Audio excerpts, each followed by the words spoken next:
in the field light, all day light, all night light, on the blue light, on fist light, defense light, this wild light, house call light, and the sound light, and the sound light, and the sound light. Last Wednesday, football world lost a legend. If you didn't know him from his job in Fox, being there from 2003 to 2015 as a commentator on the sidelines, you knew him from back in the day when he was on the field in the trenches, playing for the Colts and the Ravens. Now, this isn't a typical NFL legend, not a typical football legend. Tony Siragusa, his name probably won't end up in Canton. But I do know one thing. During his lifetime, his time on this planet and in his career, Tony Siragusa was special. He was a true man's man on and off the field, always talking about being there for his brothers, referring to his teammates, not letting them down, holding them accountable, and expecting them to do the exact same thing.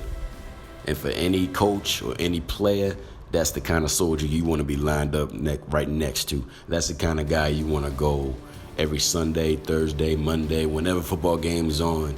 That's the kind of guy you want on your side. Goose played the game the way it's supposed to be played. He played it hard, he played it fast, and he played it tough. And this is the guy that went undrafted. He was undrafted. He came in 1990, was undrafted, got picked up by the Indianapolis Colts. They gave him a shot. He earned a job, and he was there for 7 years until he went to Baltimore and played 5 years and was a part of the greatest defense to ever play the game, the 2000 Baltimore defense, where the head coach of that defense, Brian Billick, and the leader himself, Ray Lewis, all said in unison, they don't win that Super Bowl, they don't win that championship without Siragusa. Goose's presence was felt in the middle of the field. It was felt in the trenches. When he was there, you could feel it. And when he wasn't there, you felt it even more because that gave the offense a little bit more wiggle room for him to get through and get the running back through and make some yards. And as far as this guy's toughness, in a game in 2000, the 2000 year, Week 8 against the Tennessee Titans, Siragusa got blindsided, got blocked in the top of his head, went limp.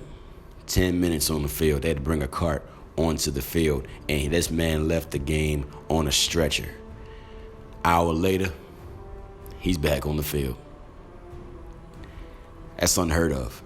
And that's how tough the Goose was. That's how tough Goose was. An hour from having an injury, a spinal injury, where he couldn't move and was on that field for 10 minutes, and then went to the doc and said, "Can I play?" And they said, "Nah, you can't play, man. You just got a spinal injury. We don't know how serious this is. They take me to the hospital. Let's get this over with." Went to the hospital. Doctors cleared him. He looked at his dudes. "Take me back." That's a grown-ass man right there. Could you imagine any of those players these days doing something like that? I can't. But Goose did that. He did that. He didn't want to let his brothers down. It meant that much to him.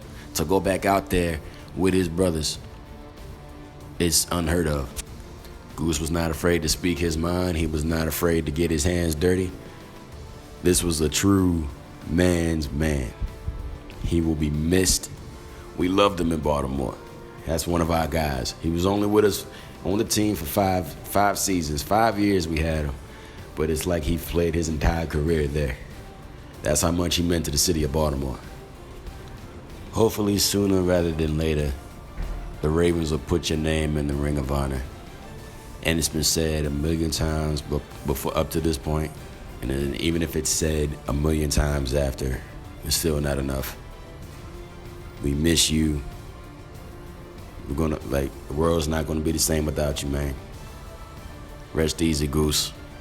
Thank you. Go not where a path may lead, and go instead where there is no path and leave a trail. Don't follow anybody else. Do what you want to do, but get up.